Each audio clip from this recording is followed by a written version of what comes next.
오늘 여러분과 함께 예배를 드리고 또 말씀을 나눌 수 있는 이 기회를 주신 하나님 앞에 또 교회 앞에 진심으로 감사를 드립니다. 저희 아들과 딸은 우리 상당교회 유치원 출신들입니다. 저도 상당교회 교인이었습니다. 저는 CCC라고 하는 대학생 선교단체에서 25년 동안 학원 사역을 섬겼습니다. 그리고 사창동에 있는 우리 구 상당교회 예배당을 저에게 인수받게 해주셔서 2002년도에 청주 주님의 교회를 개척해서 15년간 목회 사역을 감당했습니다. 그리고 5년 일찍 조기 은퇴를 하고 지금은 내적 치유 사역을 섬기고 있습니다. 특별히 이 내적 치유 사역 속에 중요한 사역이 성서적 내적 치유 세미나입니다. 2박 3일 동안 함께 숙박을 하면서 전체 13개 과정을 진행하면서 이 내면의 마음속에 가지고 있는 상처와 아픔들을 치유하는 그런 세미나에 지금까지 6만 명 정도가 이 세미나에 참여를 했습니다. 그 많은 사람들을 제가 대하면서 사람을 죽이고 망하게 하는 것이 무엇인가를 똑똑하게 보았습니다. 사람의 삶을 황폐하게 만들고 또 사람을 완전히 피폐한 삶으로 끌고 가고 있는 것은 총과 칼이 아니었습니다. 총과 칼이 사람을 죽이고 망하게 했던 것이 아니고 제가 보았던 것은 거짓말이었습니다. 사람이 거짓말에 묶이고 갇혀있고 결박되게 되면은 그 거짓말에 끌려서 그 인생은 궁극적으로 망하고 또 궁극적으로 무너지는 것들을 수없이 제가 지켜보았습니다. 호산나 시홀의 이사장님을 역임하셨고 주부편지 발행인으로 계시는 박강월 권사님이 계십니다. 이 권사님은 42살까지 소아마비 인생을 사셨습니다. 그리고 42살 되던 해에 병원에 입원을 하고 몸을 정밀 진단을 받는 과정 중에 아주 충격적인 사실 하나가 발견이 됐습니다. 그것은 이 권사님이 소아마비가 아니었다고 하는 것입니다. 소아마비가 아니었는데 42살까지 소아마비 인생을 사셨습니다.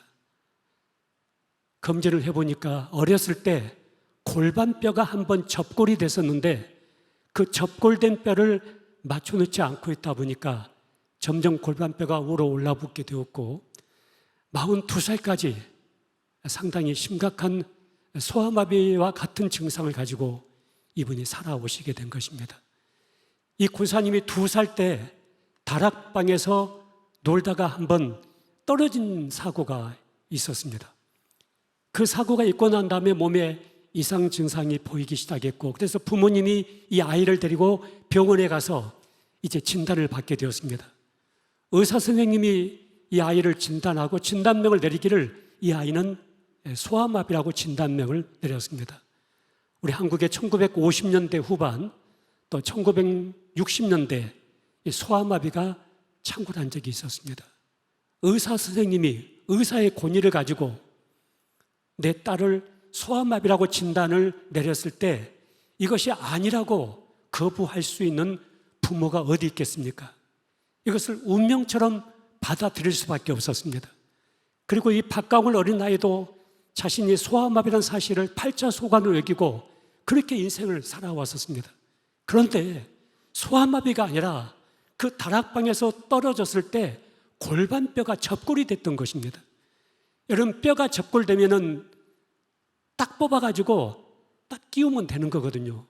그런데 의사 선생님이 그것을 캐치를 못하시고 몇 가지 증상을 체크하는 가운데 소아마비라고 진단명을 내리고 말았습니다. 이 박강일 권사님이 병원에 입원해서 수술을 받고 6개월 동안 병상 생활을 하셨습니다. 그리고 6개월 후에 병원에서 퇴원하던 날에는 키가 불쑥 커졌다고 합니다. 여러분, 한 의사의 오진 한마디가 한 여자의 일생을 무려 40년 동안이나 소아마비 인생으로 묶어버리고 만 것입니다. 거짓말입니다. 거짓말이 이런 인생의 결과를 만들어낼 수가 있습니다. 여러분 중에 바보 빅터라고 하는 책을 읽어보신 분들이 많이 있을 것입니다. 미국의 애플리의 사회이사고 맨사클럽, 이 천재들의 CEO들만 모여있는 그 맨사클럽의 회장이었던 이 빅터라고 하는 사람이 17년 동안 바보로 인생을 살았습니다. IQ가 73이었기 때문이었습니다. 여러분, IQ가 73은 바보기 때문에 말도 어눌하게 할 수밖에 없고 행동도 바보처럼 할 수밖에 없고 살아가는 삶 전체가 바보 같은 삶을 살았습니다. 그런데 나중에 17년 후에 확인된 것은 이 빅터의 IQ가 73이 아니라 173이었습니다. 물론 그 과정에 몇 가지 과정들이 있었습니다만은 IQ가 173임에도 불구하고 이 73이라는 거짓말에 묶여 있다 보니까 17년 동안 바보로 인생을 살아갈 수밖에 없었습니다.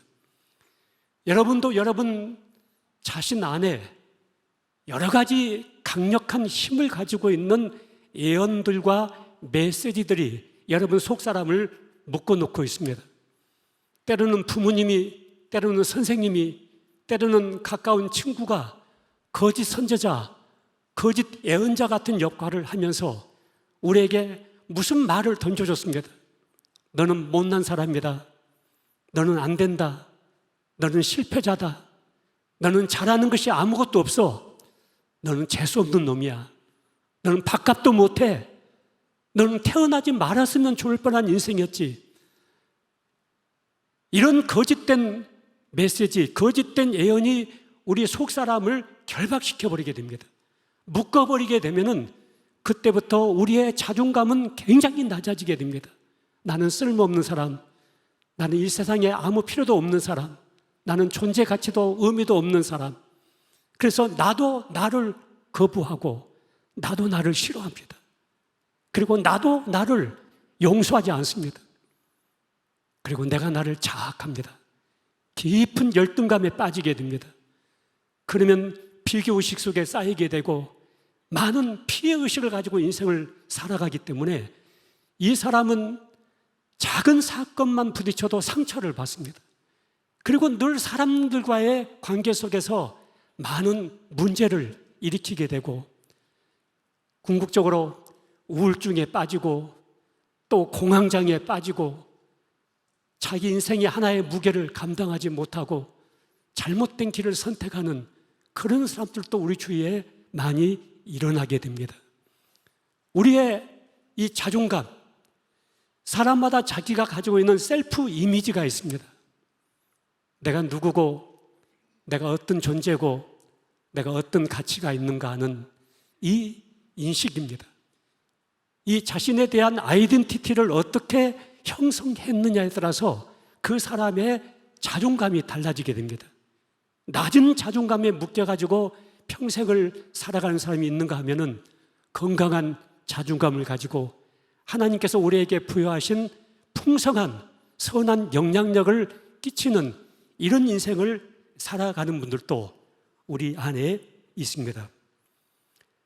오늘 이 본문 말씀은 이 거라산 지방에 군대 귀신 들린 한 청년의 정신을 온전케 하셨던 예수님의 치유 사역의 현장의 말씀입니다.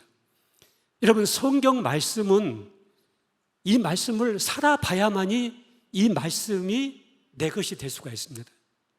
여러분, 음악이라고 하는 것도 악보가 있잖아요. 다 음표가 적혀있는 악보가 있는데 그 악보 자체가 음악이 되지 않습니다. 그 악보를 가지고 노래를 부른다든가 악기를 가지고 연주를 한다거나 이게 연주가 될 때 비로소 이 악보가 음악이 되는 것처럼 하나님의 말씀도 마찬가지입니다. 기록되어 있는 이 말씀, 나에게 전해지는 말씀을 내가 붙잡고 먹고 마시고 이 말씀을 내가 살아내봐야 됩니다. 그래야만이 이 말씀이 생명이고 능력이고 권능으로 우리에게 다가오게 되는데, 오늘 이 마가복음 5장의 말씀을 통해서 제가 세 가지로 여러분에게 말씀을 드리려고 합니다. 첫째는 1절부터 5절까지 보시면 한 사람의 인생이 어디까지 무너질 수 있고 어디까지 파괴될 수 있는가를 우리에게 보여주고 있습니다. 그런데 이 청년이 이렇게 인생이 황폐하게 되기까지 그 배후에 올 2절 말씀 보시면은 귀신의 역사가 있었다는 사실을 말씀하고 있습니다. 여러분, 사람들의 삶의 영역 속에서 우리를 불행해지게 만들고 또 우리 인생을 주저앉게 만들고 절망하게 만드는 이 배후에 여러 가지 요인들이 있겠습니다만은 그 중에 한 가지, 이 영적인 악한 귀신의 역사로 말미암아서 이런 결과를 만들어낼 수가 있다고 하는 사실을 여러분이 인정하셔야 됩니다.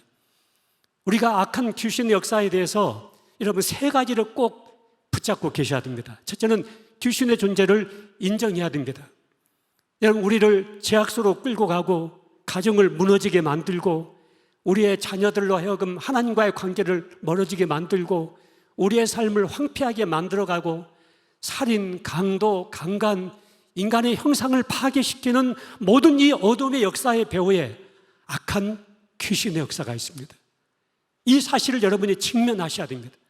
우리가 하나님의 존재를 인정하고 하나님의 계신 것을 믿을 때 그 하나님을 예배할 수 있고 경배할 수 있고 그 하나님과 기도할 수 있고 교제할 수 있는 것처럼 우리가 영적인 전쟁의 한복판에 보냄받은 십자가의 군사인데 이 귀신의 존재를 인정해야만이 우리가 그 귀신을 대적할 수 있고 영적 전쟁에서 이겨내는 삶을 살아갈 수가 있습니다. 두 번째는 귀신의 존재는 인정하지만 귀신의 능력은 부정해야 됩니다. 여러분, 천년의 어둠도 작은 촛불 앞에서 그 어둠이 무력해질 수밖에 없는 것입니다. 예수 믿는 사람들이 막연한 두려움을 가지고 있습니다. 귀신이 나를 좀 어떻게 해버리면 어떻게 할까? 우리 가정을 흩어버리면 어떻게 할까? 나를 해코지하면 어떻게 할까? 이런 귀신에 대한 막연한 두려움을 가지고 있는데 이것이 거짓된 감정입니다. 여러분, 빛이 가는 곳에 어둠은 물러갑니다. 여러분과 나는 빛의 자녀고 빛 가운데 있습니다. 빛 대신 예수님이 우리 안에 살아계십니다. 그렇기 때문에 이 악한 어둠의 역사가 우리를 어떻게 할 수가 없습니다. 그래서 귀신의 존재는 인정하지만은 귀신의 능력은 부정해야 됩니다. 세 번째는 이 귀신을 예수 이름으로 대적해야 됩니다. 하나님이 나에게 역사하는 것이 아니고 악한 영이 나에게 역사할 때 더러운 생각을 갖다 준다거나 잘못된 감정에 묶이게 한다거나 또 우리의 어떤 언어 속에서 하나님이 원하지 않는 잘못된 언어를 통해서 누군가에게 상처를 주고 누군가의 삶을 주저앉게 만든다거나 이런 많은 역사의 배후에 역사하는 악한 영의 역사가 우리가 감지될 때 여러분 예수 이름으로 대적하셔야 됩니다. 이 세상에서 이 귀신을 대적할 수 있는 유일한 권세를 가지고 있는 사람들은 구원받은 하나님의 자녀들입니다. 여러분과 나만이 귀신을 대적할 수가 있습니다. 예수 그리스도 이름으로 명하노니 내 생각 속에 이 악하고 더러운 생각을 갖다 주는 귀신은 물러갈지어다. 이렇게 대적하셔야만이 그 생각이 들어왔다가 없어지고 맙니다. 그런데 이걸 대적하지 않고 있으면 우리는 죄를 범하게 되고 넘어지게 되고 실수하게 되고 하나님이 원하지 않는 길을 걸어갈 수가 있게 되는 것입니다. 귀신의 존재를 인정하고 귀신의 능력은 부정하면서 이 귀신의 역사를 예수 그리스도 이름으로 대적하는 이 삶이 우리에게 일어나야 됩니다. 두 번째로 오늘 본문 6절부터 13절까지 말씀을 보시면 이 기도 응답에 대한 강한 임팩트가 우리에게 다가오고 있습니다. 여러분, 이 귀신 들린 청년이, 다시 말해서 귀신이 예수님 앞에 무릎을 꿇고 절을 하면서 7절 말씀 보시면 큰 소리로 부르짖어 가로되, 또 10절에 보시면 간절히 구하더니, 12절에 보시면 이에 간구하여 가로되, 이 귀신이 자기가 원하는 소원을 예수님 앞에 간절히 구하고 있습니다. 간절히 부르짖고 있습니다. 그렇게 했더니 예수님께서 어떻게 하셨는지 13절을 보시면은 따라서 해보실래요? 허락하신대. 여러분, 이 귀신의 강구와 소원까지도 어떤 섭리론적인 입장에서 예수님께서 허락하셨다 이렇게 말씀하십니다. 그렇다고 한다면은 피로 값주고 사신 하나님의 자녀들이 하나님의 거룩하신 뜻을 이루기 위해서, 가정을 위해서, 사업장을 위해서, 내 자녀들을 위해서 우리가 기도하고 간구할 때 내 기도를 하나님께서 응답하지 않으시겠습니까? 귀신의 소원과 귀신의 간구까지도 허락하셨다고 한다면은 여러분, 우리 기도를 응답하지 않겠습니까? 여러분, 우리가 기도의 식욕이 강해져야만이, 이 기도에 우리가 깨어 있어야만이 우리 영성이 살아나고 우리 속사람이 강건해질 수가 있습니다. 기도가 응답이 된다. 내가 하나님께 기도하는 기도가 반드시 응답이 된다는 이 확신을 여러분 가지고 계셔야 됩니다. 세 번째로, 오늘 설교 제목인 자존감에 대한 부분입니다. 오늘 13절 말씀을 보시면 예수님께서 이 청년의 정신을 온전케 하기 위해서 한 사람의 인생을 새롭게 회복하고 또 새 판을 짜기 위해서 돼지 몇 마리가 죽습니까? 2,000마리 돼지 떼가 죽습니다. 저는 예수 믿고 나서 성경을 읽어가다가 오늘 이 마가복음 5장 말씀을 읽는데 이 돼지 2,000마리를 바닷속에다가 몰살시키고 한 청년의 정신을 온전케 했다. 이 말씀이 수용이 되지 않았습니다. 이해가 되지 않았습니다. 여러분, 돼지 2,000마리는 굉장히 큰 물질입니다. 제 친구 장로님이 돼지 농장을 크게 하는 분이 계십니다. 제가 그 장로님에게 물어봤습니다. 돼지 한 마리 출하 가격이 얼마 정도 됩니까? 하니까 100근짜리 60kg 정도 되면은 보통 출하를 하는데, 평균으로 따지면, 폭락하면은 더 값이 내려올 수도 있지만 평균 따지면 한 마리 한 50만 원 정도 그렇게 된다는 얘기를 들었습니다. 여러분, 50만 원 곱하기 2,000마리 해보십시오. 얼마입니까? 10억입니다, 여러분요. 제가 어느 날 계산기를 한번 눌러봤습니다. 제가 사례비를 받아가지고 우리 가족들 생계만 유지하고 남은 돈을 다 저축한다면 몇 년간을 저축하면 10억이 모아줄 수 있을까? 아무리 두들겨봐도 내 대에는 안 됐습니다. 우리 아들 대에 가서도 정상적인 방법으로 10억을 저축한다는 것은 거의 불가능했습니다. 손자 때 가가지고 할아버지가 살고 간 아파트가 재개발되고 해가지고 값이 올라가면 10억이 모아줄 수 있을까? 여러분, 10억이라는 돈이 굉장히 큰 돈입니다. 여러분, 돼지 2,000마리 잡아 눕혀놓으면 물만 좀 많이 부으면요, 청주 시민 절반 정도가 따로 국밥을 한 그릇씩 다 먹을 수 있을 만큼 이건 엄청난 물질입니다. 그런데 어떻게 한 청년의 정신을 온전케 하기 위해서 예수님께서 돼지 2,000마리를 바닷속에다가 몰살시켜 버릴 수가 있을까? 이것은 예수님께서 전혀 경제적인 개념이 없으신 분이고 비인도주의적이고 비현실적이고 이 기독교가 무엇인가 좀 잘못된 것이 아닌가, 아니면 예수님이 좀 실수하고 있는 것이 아닌가, 도저히 이 말씀을 제가 수용할 수가 없었습니다. 그런데 이 말씀을 계속해서 읽어나가는 과정 속에 어느 날 마태복음 16장 26절 말씀을 대하게 되었습니다. 사람이 만일 온 천하를 얻고도 제 목숨을 잃으면 무엇이 유익하리요? 사람이 무엇을 주고 제 목숨과 바꾸겠느냐? 예수님께서 한 사람의 생명의 가치를, 한 사람의 영혼의 가치를 어떻게 보고 계시냐면은 온 천하를 주고도 이 한 목숨과 바꿀 수가 없다. 이 한 영혼과 바꿀 수가 없다. 그래서 천하를 주고도 나를 구원할 수가 없기 때문에 온 천하 만물을 창조하신 하나님이 인간의 몸을 내시고 인카네이션 하셔서 나를 대신해서 하늘과 땅 사이에 메어 달리시고 피화물을 콸콸 쏟아가시면서 그 피 묻은 한 손은 내 손을 붙잡으시고 하나님 아버지 이름을 부르시면서 나를 구원해 내신 것이 기독교의 복음의 핵심 사건이 아닙니까? 여러분, 우리가 우리 자신을 바라다 볼 때 과연 나는 어떤 존재의 의미가 있고 어떤 존재의 가치가 있는가를 여러분이 생각을 해보셔야 됩니다. 제 인생 속에 아주 슬픈 이야기 한 토막이 있습니다. 제가 국민학교 5학년 때 교통사고로 죽어야 되겠다는 생각을 한번 가져본 적이 있었습니다. 그 생각을 갖게 된 배경에는 저희 아버지 어머니는 두 분 다 농사 짓는 분들이셨습니다. 그리고 저희 집에 형제가 7남매였습니다. 딸이 5이 있고 아들이 2이 있는 집안에 제가 이제 한가운데 태어났습니다. 근데 국민학교 5학년 때 저희 집이 큰 흉년이 들어가지고 끼니를 이어가기가 어려운 그런 상황에 부딪히게 되었습니다. 물론 저희 집만이 아니고 저희가 살고 있는 고을 전체가 흉년으로 다 어려웠습니다.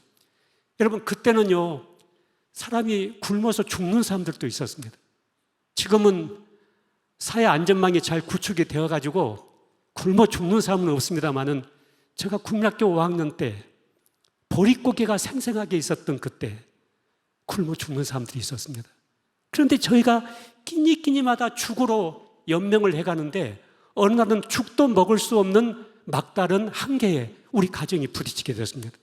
그래서 우리 온 식구가 하루 종일 아무것도 먹지 못하고 그냥 누워 있었습니다. 여러분, 서름 중에 배고픈 서름보다 더 큰 서름이 없다는 얘기가 있습니다만은 사람이 언제 가장 절망해 버리는가, 언제 근생이 무너지는가, 처자식을 놔두고 당장 끼니를 이어갈 수가 없을 때 사람들이 무너져 버리고 자포자기해 버리게 됩니다. 온종일 아무것도 먹지 못하고 누워 있었는데 땅거미가 깔리는 저녁 시간에 어머니가 일어나시더니만 밖으로 나가셨어요. 그리고 한밤중에 어디선가 식량을 조금 구해가지고 오셨어요. 그거 가지고 죽을 끓여서 우리 자녀들을 또 먹이셨어요. 그 다음날 아침 제가 일어나서 물을 먹기 위해서 우물을 갔습니다. 저희 집 우물은 바로 부엌 밖에 이렇게 두레박을 던져가지고 물을 길어 먹는 그런 우물이었습니다. 제가 물을 길어 올려서 물을 마시다 그렇게 부엌 쪽을 보게 됐는데 저희 어머니가 부엌에서 불을 떼시다가 이렇게 머리에 쓰고 계셨던 수건을 이렇게 벗어가지고 다시 수건을 이렇게 고쳐 쓰시는 모습이 딱 보였습니다. 옛날 시골의 어머니들은 이제 불 떼실 때 불티가 머리에 튈까봐 이렇게 수건을 쓰고 불을 떼시는데, 근데 그 수건을 고쳐 쓰시는데 제 눈에 충격적인 장면 하나가 목격이 됐습니다. 그것은 저희 어머니는 처녀 때부터 한 번도 자르지 않는 긴 머리카락을 갖고 계셨습니다. 곱디고 온 긴 머리카락을 저희 어머니는 너무나 소중하게 간직하고 관리하고 계셨습니다. 그런데 그 머리카락이 싹둑 잘라지고 말았습니다. 제가 두레박을 우물에 던지고 부엌에 뛰어가서 어머니 치마를 붙잡고 엄마, 애 머리카락이 잘라졌어요. 애 머리카락이 없어요. 제가 자꾸 이렇게 어머니에게 물었습니다.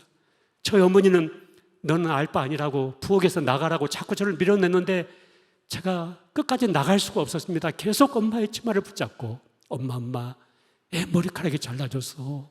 애 머리카락이 없어. 제가 자꾸 이렇게 때를 쓰니까 저희 어머니가 저를 이렇게 바라다 보지만 엄마 머리카락 잘라주고 쌀 2대와 바꿔왔어. 제가 이 말을 하면은 가슴이 이렇게 미어지는 그런 감정이 남아 있습니다. 그 곱디고 온 긴 머리카락을 잘라주고 쌀 2대와 바꿔왔다는 그 엄마의 말씀을 들으면서 견딜 수가 없었습니다. 그래서 밖에 나가서 막 울었습니다. 이 어머니가 93세에 세상을 떠나셨습니다. 어머니 마지막 입간할 때 제가 직접 염을 했습니다. 다른 분에게 맡기고 싶지 않았습니다. 어머니에게 수의 대신 진달래 꽃이 수가 놓아진 예쁜 한복을 어머니에게 입혀드렸습니다. 이분은 나의 어머니이기 전에 이 대한민국의 위대한 여성의 한 분이었습니다. 제가 그 말을 듣고 밖에 나가서 막 엉엉 통곡하면서 울면서 나도 국민학교 5학년밖에 안 됐지만은 우리 가족을 위해서, 우리 부모님을 위해서 무엇인가를 해야만 되겠다는 생각이 드는데, 제가 살고 있는 그 시골 농촌에서 국민학교 5학년짜리가 할 수 있는 일이 아무것도 없어요. 요즘 같으면 뭘 할 수도 있잖아요. 알바도 해볼 수가 있고. 근데 그곳에서 제가 할 수 있는 것은 아무것도 없었습니다. 며칠간 우울한 시간을 보냈습니다. 근데 제 동네 친구를 만났는데 그 친구 아버지가 2달 전에 저희 동네 앞길에서 버스에 치여가지고 세상을 떠나셨어요. 근데 이 친구가 나에게 무슨 말을 해주냐면은 며칠 전에 버스 회사에서 자기 집에 돈을 많이 가지고 왔대요. 나중에 제가 이해를 좀 하고 나서 보니까 유자료를 받은 것인데, 나는 단순하게 생각하기를 사람이 교통사고로 죽으면 그 가족들이 돈을 많이 받는다. 나도 교통사고로 죽으면 우리 엄마, 아빠가 돈을 많이 받을 수 있지 않을까. 제가 이 생각을 단순하게 했어요. 그리고 어느 날 뿌옇게 먼지를 풍기는 신장로길에 제가 서 있었어요. 트럭들이 여러 대가 지나가고 있는데 뛰어들까 말까 망설이고 또 망설이고 주저하다가 제가 끝내는 뛰어들지를 못했습니다. 제가 만약에 그때 뛰어들어서 교통사고로 죽었다고 한다면은 우리 어머니 아버지는 내 생명의 가치를 얼마 정도 평가를 받을 수 있었을까요? 100만 원 받을 수 있었을까요? 아니면 200만 원 받을 수 있었을까요? 나는 나라고 하는 존재 가치를 단돈 100만 원, 200만 원쯤 생각하면서 자라왔던 사람이었습니다. 그러던 내가 예수를 믿게 되었습니다. 그리고 오늘 성경을 보면서 이 마가복음 5장에 돼지 2,000마리를 바닷속에 몰사시켜 가면서까지라도 한 청년의 정신을 온전케 하셨던 이 예수님, 그리고 온 천하를 주고도 한 사람의 목숨과 바꿀 수가 없다고 하는 이 말씀을 붙잡고 제 안에 충격적인 고백이 터지기 시작했습니다. 어느 날 제가 거울 앞에 섰습니다. 거울에 비춰진 내 모습을 내가 바라보면서 내가 나에게 말하기를, 아무개야, 너는 보통 사람이 아니다. 너는 돼지 2,000마리가 문제가 아니고 10억이 문제가 아니고 100억이 문제가 아니라 온 천하를 주고도 너를 구원해낼 수가 없기 때문에 이 천하 모든 만물을 창조하신 하나님이 인간의 몸을 입고 너를 대신해서 십자가에 죽어가신 것이다. 그 십자가를 통해서 나를 보기 시작할 때 내 존재가 너무나 엄청나게 부각되기 시작했습니다. 그래서 내가 거울 앞에서 내가 나를 꼭 끌어안았습니다. 그러면서 신음처럼 내 입에서 한마디가 터져 나왔는데, 나는 그럭저럭 살 수 없다. 나는 그럭저럭 살 수 없다. 이렇게 위대한 나라면, 이렇게 존재의 가치가 소중하다고 한다면은 나 한 사람을 위해서 예수님이 십자가에 죽을 만큼 그런 존재의 가치가 내 안에 있다고 한다면 내가 어떻게 인생을 그럭저럭 살란 말인가? 나는 위대하게 살고 싶다. 나는 가치 있게 살고 싶다. 나는 내 인생을 멋있게 살고 싶다. 그때부터 내 인생의 모든 방향은 달라지기 시작했습니다. 저는 저를 대접하고 싶고 저를 섬기고 싶어서 저를 아름다운 자연 속에 데리고 가기도 하고, 마음이 너무 힘들고 또 마음이 너무나 좀 절망스러운 사건이 있게 되면은 때로는 장미꽃을 100송이를 사가지고 내가 내 품에 안겨줘 보기도 하고, 나는 그렇게 소중한 사람이기 때문에 이 작은 아픔, 이 작은 고난, 이 작은 문제 때문에 절대 주저앉아서는 안 된다. 십자가를 바라보자. 다시 주님을 바라보자. 여러분, 시편 27편 10절을 보시면 내 부모는 나를 버렸으나 여호와는 나를 영접하신다, 이렇게 말씀합니다. 부모에게 버림받고 부모에게 거부당하고 이런 상처와 아픔을 안고 평생을 살아가는 분들도 계십니다. 여러분, 요한복음 3장 16절은 하나님이 세상을 이처럼 사랑하사 독생자를 주셨다, 이렇게 말씀합니다. 이 말씀은 하나님께서 나와 독생자를 맞바꿨다, 그 말씀입니다. 여러분, 물물 교환은요, 똑같은 가치가 인정될 때 물물 교환이 성립이 되는 것입니다. 하나님이 나를 보실 때는 예수님의 존재 가치와 내 존재 가치를 동등하게 여기신 것입니다. 그래서 하나님이 나를 이처럼 사랑하사 독생자 예수 그리스도를 십자가에 내어 주셨다고 말씀하고 있습니다. 여러분이 여러분 자신을 바라볼 때 내 부모가 나에게 무슨 말을 했는가? 선생님이 나에 대해서 뭐라고 말을 했는가? 친구가 나에 대해서 뭐라고 말을 했는가? 물질적인 가치관이 나에 대해서 뭐라고 말을 했는가? 이 모든 것은 여러분 다 거짓말입니다. 거짓말입니다. 이것을 예수의 이름으로 끊어야 됩니다. 그래서 내 속사람을 풀어내야 됩니다. 이 거짓말에 갇혀있는 내 속사람을 자유케 해야 됩니다. 하나님이 나에 대해서 하신 말씀만이 사실입니다. 너는 내 것이다. 너는 내 딸이다. 너는 내 아들이다. 내가 너를 지킬 것이다. 내가 너를 도울 것이다. 내가 세상 끝날까지 너와 항상 함께 할 것이라고 말씀합니다. 여러분, 어떤 분은요 이런 생각을 합니다. 나는 지나간 과거가 있고 내 삶은 누군가에게 짓밟히고 더럽혀진 인생을 살았고 내 인생은 찢어진 인생이기 때문에 나는 존재의 의미와 가치가 없다. 그래서 깊은 열등감에 묶여있고 낮은 자존감에 묶여있는 사람들도 있습니다. 여러분, 여기 5만 원짜리인데요, 이 돈이 이렇게 있어도 5만 원 가치가 되지만 이게 이렇게 구겨져 있어도 이건 여전히 5만 원 가치가 있잖아요. 그리고 이게요 막 땅바닥에 떨어지면 발로 막 밟혀 있어도 말이죠, 이렇게 밟혀 있고 막 더럽혀져 있어도 이건 여전히 5만 원 가치가 있는 거거든요. 이게 좀 찢어져 있어도 이건 여전히 5만 원 가치가 있는 거잖아요. 여러분의 인생이 어두운 과거가 있고 제약이 있고 누군가에게 짓밟혔고 누군가에게 상처를 받았고 누군가에게 찢겨진 인생이라 할지라도 하나님이 나를 보실 때는 내 존재 가치가 하나도 바꿔지지 않았습니다. 하나님이 하나님의 형상대로 남자와 여자 나를 창조하셨다고 말씀하시고 시편 139편은 주께서 내 장부를 주시며 내 어머니 모태 안에서 나를 조직하셨다고 말씀하고 있습니다.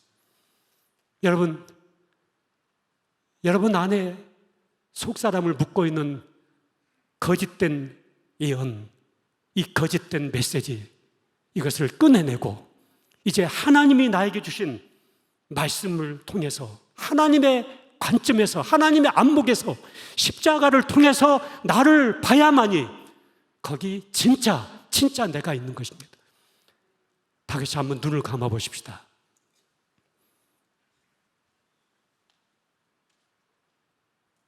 여러분 자신을 생각할 때마다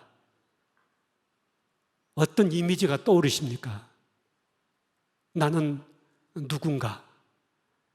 나는 어떤 존재의 가치가 있는가?